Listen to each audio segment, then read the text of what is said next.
السلام عليكم ورحمة الله وبركاته. صباح الخير. عاملين ايه؟ هنعمل النهاردة كيكة مختلفة خالص عن اي كيكة عملتها معاكم قبل كده. مش معنى كده ان الكيكات اللي قبل كده كانت مش كويسة، لا، حلوة جدا. بس النهارده جبت لكم كيكه مختلفه خالص، اقتصاديه جدا، هشه زي ما انتم شايفين كده. رهيبه يا جماعه، اقتصاديه جدا جدا. هنعمل النهارده كيكه كده او جاتوه. هنعمل ببيضه واحده. الصينيه دي كلها تطلع لنا تقريبا 15 قطعه جاتوه. كبيره جدا زي ما انتم شايفين كده، هشه جوسي بطريقه سهله واقتصاديه جدا. عملت معاكم كيكات قبل كده، بس بجد الكيكة دي مختلفة. هتقومي على طول وتعمليها دلوقتي. نقول كده بسم الله. جبت بولة وحطيت فيها كوباية من المية وكوبايتين من الحليب أو اللبن على البارد الأول. وبعد كده بحط عليهم 3 معالق هرمية كده، مع 3 معالق كبار المعلقة تبقى هرمية من الدقيق، ونص معلقة من القهوة سريعة الذوبان أو القهوة. وعندي كده معلقتين كبار من السكر. هخلط المكونات دي بالويسك العادي بتاعي على البارد الاول لحد لما تدوب المكونات تماما، وبعد كده برفعها على النار وافضل اقلب فيها تقليب مستمر علشان تتماسك معايا بقى الدقيق، يتقل معايا زي مهلبيه كده. واحده واحده كده تبصي تلاقيها تقلت معاكي، بس بعد التقليب المستمر عشان ما تكلكعش معاكي.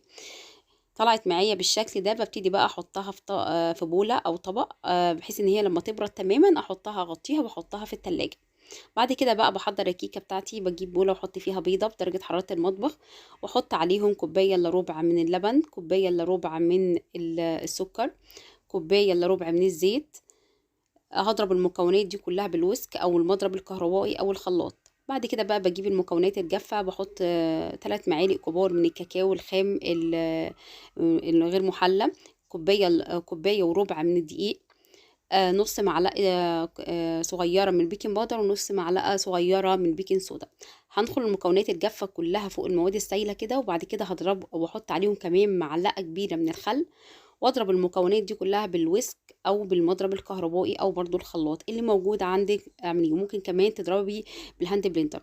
الصينيه بتاعتي 30 في 40، بدهنها كويس ماده دهنيه. وبعد ما اضرب الخليط بتاع الكيكه بتاعتي كده تماما، بحط بقى خليط الكيكه بتاعتي، ويكون طبعا مولعه الفرن على درجه حراره 180 لما يسخن. بحطها في الفرن. هتقعد تقريبا من 10 دقايق ل 12 دقيقه. طبعا لو عندك مروحه في الفرن بنيها بتولعها لها، بتولعي يعني المروحه.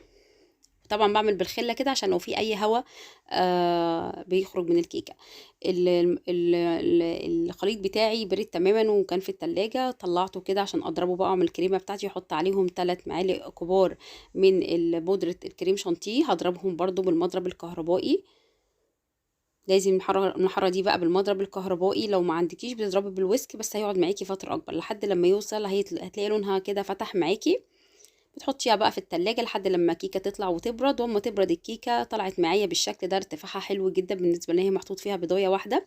اما تبرد بسقيها كده بنص كوباية من اللبن على الحروف كده، عشان لو فيها ناشفة شوية بتحطي عليها كده بتطريها شوية اللبن. هتشرب اللبن تماما. بعد كده بجيب الكريمة من عندي ما كنت حطاها في التلاجة، هسويها كده واعمل طبقة كده متساوية من الكريمة فوق طبقة الكيكة بالشكل ده، وهسويها واحطها في التلاجة شوية. بعد كده بقى عندي بقى شوكولاتة دارك او شوكولاتة حليب. بحط عليها نص كوباية تقريبا، دول ربع كيلو او اقل من ربع كيلو.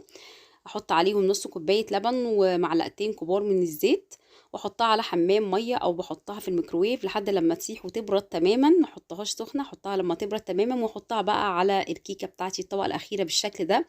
واحطها برضو بعد ما احط الشوكولاتة بحطها في التلاجة تتماسك شوية، وابتدي بقى اقطعها.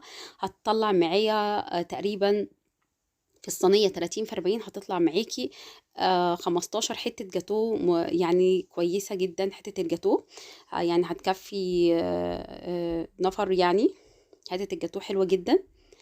روزوتات كده بقى، كانت عندي حبة كريمة فاضلين. ابتديت بقى ان انا اعمل روزوتات كده من فوق، شوكولاتة مثلا مبشورة اللي موجودة عندك ممكن تجرنشي بيه كده من فوق. شوية الحركات اللي احنا بنعملها دي بجد يعني بتفرح الولاد. الحركات دي او الشكل طبعا بيفرح اي حد، مش الصغيرين بس الكبار. شايفين الطبقات متماسكه ازاي؟ حلوه جدا. تفطري بيها، تحطيها في اللانش بوكس، بجد رهيبه. شايفين الطبقات متماسكه ازاي؟ وارتفاع الكيكه حلو جدا. قبل ما اختم الفيديو معاكم عايزاكم تدعوا كتير لغزة، اهل غزة ربنا ينصرهم اللهم امين. يا رب النهارده الفيديو يكون عجبكم. والسلام عليكم ورحمة الله وبركاته.